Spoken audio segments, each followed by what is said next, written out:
What I borrowed from my life is that this girl is a victim of sexual assault, although the circumstances of her rape was different than mine. And the emotional truth I borrowed is that I borrowed from what it felt like to have a really bad thing happen to you and not tell anybody. You know, and to have to go through your life, especially, you know, when you're going through high school, you just get to high school and it can be overwhelming and confusing. And then you have all this inside pain, what that felt like.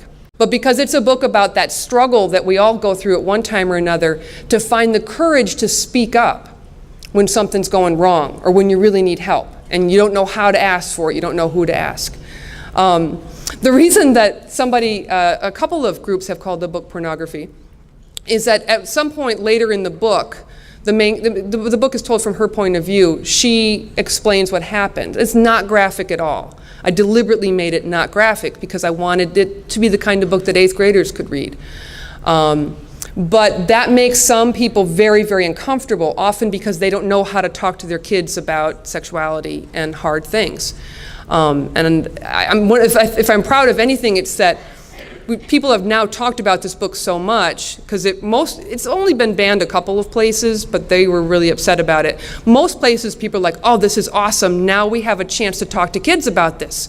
If we talk to kids about this, maybe we can cut down on the number of lives that are hurt by sexual assault. And so that's kind of cool. So ever since then, I've been writing. I've written a book called Twisted, which is from a guy's point of view. How am I doing on time there, Clark? Got 20 minutes, got to talk faster. Good thing I'm from New York. When Speak started being put into curriculum, which is about 2002, I was invited to speak at high schools all over the country and go in and I would talk about the book. But there's also all that metaphor stuff, and I did do all those literary devices. There's one scene in Speak where the main character gets in an argument with her English teacher. They're studying the Scarlet Letter, right?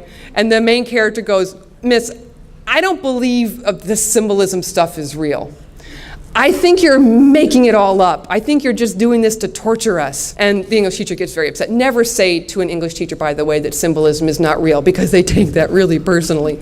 That's one of the few scenes that I stole from my life when I was in 10th grade. I said that to my poor English teacher, Ms. Maroon. I said, no, Ms. Maroon, why can't we just read it as a story, right? Why can't we just enjoy this?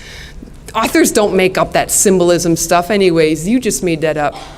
That is when God laughed. God, sitting up in her kingdom, right, looked down on me and said, ha, ha, ha. We're going to make that one into an author.